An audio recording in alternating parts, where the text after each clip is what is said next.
Let's talk about more chopping off of things' heads. Oh yeah. But in a more ancient fashion. Uh-oh. All right, this is the Aztec gods thing. Check this out. This story is kind of nuts. All right, California Public Schools Ethics Studies proposes chants to Aztec gods of human sacrifice and cannibalism.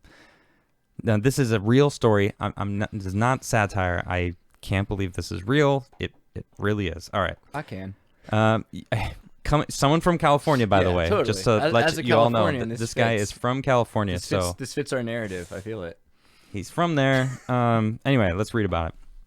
The proposed curriculum calls for decolonization of American society and establishing ethnic religious symbolism by introducing students to prayers to Aztec gods. My goodness. Public schools prohibit Christian prayers, but a new program proposed by California under the title of Ethnic Studies will see a curriculum that calls for decolonization of American society and establishing ethnic religious symbolism by introducing students to prayers to Aztec gods. It is reported that the curriculum includes an ethnic studies community chant in which students appeal to the Aztec gods, including the god of human sacrifice, for the power to become warriors for social justice. Oh my gosh. Just saying it out loud was difficult.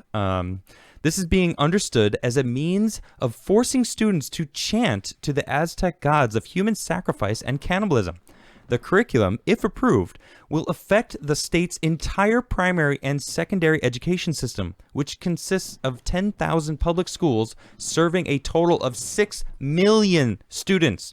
The curriculum obtained by the media shares that the solution is to name, speak to, resist, and transform the hegemonic Eurocentric neo-colonial condition for transformational resistance. My goodness, does it sound familiar? Yeah. I know. I was about to say I know all these words. Is this bringing up nightmares from childhood? Cite who made them up. Oh my gosh. And this is the third version of the draft that many have claimed that this version is a lot better than the first version that was presented in 2019. Oh yeah. Oh my goodness. For all the thoughts? Questions, Any thoughts? For all the questions you still had, now we have Son of Aztec God Goes West. Well, okay, a couple questions. I do have a couple questions, I swear. So, I gotta say a couple things about this that is awesome. So, and to your audience's credit, I think some of them are gonna look into some of this stuff. So I'll say, like, if you're interested in Eurocentricity and you want to like see it from the perspective of someone who really believes our society's educational system is designed to benefit Europeans only, then like you can get to the core of where that argument comes from, and that's a man named Ward Churchill, who has been canceled before cancel culture had become a thing yet. I think almost in 2010 or 12. Wait, and he was the one teaching what? He's a Native American who went through Ivy League education and decided that the Eurocentric, as in to say centered ideology around European values was too pervasive in how we educate, and that there are better ideas of how to educate around the world. For instance, Japan has a really excellent educational system that we can learn a lot from. The Arabs, the Africans, Timbuktu is the oldest university in the world still running, and the way it used to go was a forum. So like in an education forum, it's like in any forum you exchange sorry, this is like moving. Like there's a marketplace, like a common ground, and then you can exchange property or intellectual property, ideas or anything can be exchanged. So you would find, professors, people that are professing things with expertise, things they have experience in, right? And so someone who has experience would then advocate, and then there would be people that would learn from them. So that's how it should be. And that's not Eurocentric. So Eurocentricity is an issue because of the Jesuit I don't know if I agree with that though. The Jesuit Catholics made orphanages out of a lot of people into Wait a minute. schools. Hold on. That is a problem too.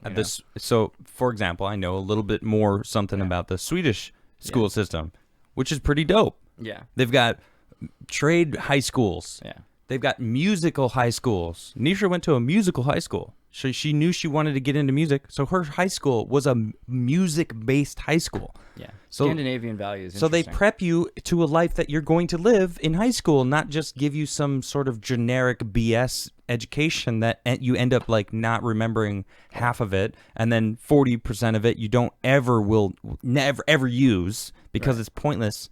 you know, and then you like end up doing something that has nothing to do with anything you learned in high school. You know, it's like that's trade education. So trade education. well, that's a whole different story though. That's learning a trade, learning how to weld, learning how to, you know, carpentry or electricity. Learning how to do radio or learning communications is also a trade. And they're trying to make it so that we can stop. I mean, the first couple of generations of experimentation, it's like film degree. But eventually they got rid of all that. They want to. You should.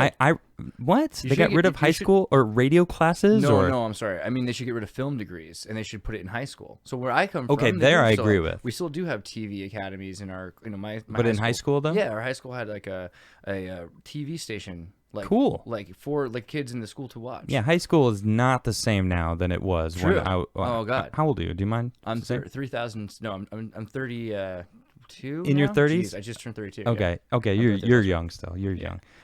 But even still, if you remember having that in high school, that means you were lucky because a lot of schools, even me being almost 40, well, I'm 37. My you God, know, man. but when I was in high school, I remember. I mean, I had, you know, there was a newspaper and there was a, I don't know, wood shop. Right. Like, what happened to wood shop? They don't have wood shop anymore. People don't use saws in high school. Like, that's too much of a risk. That's terrifying to think. I mean, my high school. I had archery. I had archery in middle school. Did you ever shoot bows? It's like they just got rid of all this stuff, and it's like, okay, yeah, sure, I get it, but snowplow parenting is going to make snowflakes for kids. I think part of the problem is people want a prison system still for their kids to go to a lot. Maybe. And also because of this kind of Rockefeller idea of I only want 3 people to interview. I wanted to have at least 3 people as an employer that I can interview who are desperate for the job, and then I can pick between the 3. I think that's a big part of why our education system is so messed up. Yeah. But there is a problem with this sort of French Catholic 19th century educational system that we've instilled in the United States. It's not the best system. And agreed. And we could look at a lot of the problems that you're pointing to as problems associated with Eurocentricity. I don't want my kids going to school here. Yeah, I mean, we need to in America. Definitely not. We need to fix it in general, though, like to be an education where, like you can choose most of the things you want, but where it becomes complicated is, and this is what this was a long rant around this one question: are they asking kids to actually do these prayers, or are they just showing them the prayers, like teaching them what the culture did, and like in the history book it's written down? Because well, I mean, we can dig into it more.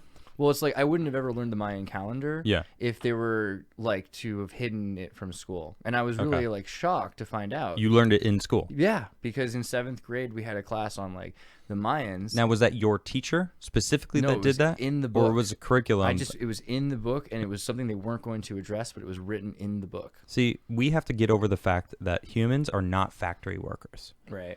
We are not. We're explorers. We are conquerors. I mean, get angry all you want. I don't care. We are. We're going to go conquer space soon. You know, that's going to be a thing. We are not factory workers. Guess what? We created robots that can do all of the factory work that we've been doing. We can create warehouses that just grow food, all types of food with 3D like 3D, I want to say 3D printing technology, but it's just that same system. Hydroponic vertical agriculture. Exactly. I mean, God, robots. Ian and I talk about this stuff for years. We've been trying to figure out what are we going to do to save the world. I don't want to get sidetracked though. Sorry. Let me finish my point. So kids nowadays, our education system is prepping them to become factory workers. Yeah. And we gotta let go of that. Are going away. We should have gotten rid of it, even if factories were a thing, even if that was a job that we could have had. I mean, kids themselves, we're forcing them, and them showing them, you need to do this, is just almost them pushing. It feels like the same as masks. It's seeing how far they can push us to control us, right? To now control our kids. Like, all right, if you're white, you're racist. And now chant this, ancient Aztec war chant to the god of sacrifice. It's like there's so many interesting cultures in South America and Latin America. They could have just stay here with me. Sorry, I didn't even know. Don't worry about the cameras. There's so many, right. There's so many people worshiping the jaguar or worshiping Jaguar is a dope animal. Wind spirit, or there's a lot The wind is an amazing or thing. grandmother energy and grandfather energy in the Lakota. Why are they picking a group that during a plague and a parasite, which is what happened, that they ended up having a famine and started sacrificing themselves, and they were already the most war torn group in Latin culture. Yeah. So I mean, these are people that, like, by the time the Westerners, conquistadors arrived, and we've heard plenty of stories of how terrible they were killing their own kids. Hey, but look at this though. If you take a step back, they're also trying to teach these people that white people are terrible and that they're colonizers. And what did the colonizers do to the Aztec? Well, they married into them, for one thing. Well, sure, but what is the story that goes? They conquered them. Well, and they just decimated their population. The story goes. Sure, it was already a problem because you know a little bit more about it. It seems. Well, just the Aztecs thought they were gods. Yeah. So they had a prophecy saying that this famine was going to happen, and then there was going to be a group of flying or coming across the water. Yeah. Giants in silver suits with furry faces. Yeah. And etc. And it's like, okay, well, that pretty much sums up the conquistadors. Right. But also this idea of white.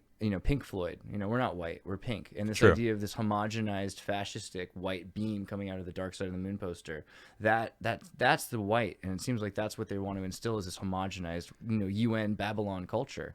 I haven't even finished reading this, and I just glanced over here, and I'm just going to read. Just look at this. Listen. The model curriculum instructs teachers to help students challenge racist, bigoted, discriminatory, imperialist, colonial beliefs and critique white supremacy. I'm not even surprised. Yeah. Duh. That's where they're going with this. Of course. Trying to create little mini social justice warriors, trying to convince them that the world is racist. It's like, you are creating racists. If the Aztecs believed that their gods were giant white people, then like, what is that? How is that fighting it? That's like enforcing it more. That's exactly what I was telling you. These are the people that are the most racist people I know. I don't see racism. Only time I see it is through the mouths of these people trying to push it on everyone else. No, you're racist because of your skin. Like, no, you're racist because you're calling me racist because of my skin. Yeah. Don't you see? Like, they don't. Because they're colorblind. I'm just kidding. But No, they're not colorblind. They're not at all. They definitely see it. I mean, I'm colorblind. Yeah. Literally, actually. I'm actually colorblind. No way. That's the joke, dude, because I actually am colorblind. Wait, are you really? Yeah, I am. What? That's a trip. Interesting. But I mean, it's not like your shirt is, know, man. black and, I mean, maybe. I mean, it's. You have no idea. I'll tell you what. I'm the most Look, that looks like a blue. Is it blue? This part? Yeah, is that blue? That's some blue, yeah. Okay. Is this, what is this? Let me see. Green? You know what's trippy, guys? Hold on, let's do this. So usually what happens is colorblind people think that green is brown. Is this green? This shirt's actually brown. Wait, is this green? I'm messing with him by wearing a brown shirt. Is this green? I swear it's brown. And that's brown. These are both brown. This is tan and this is dark brown.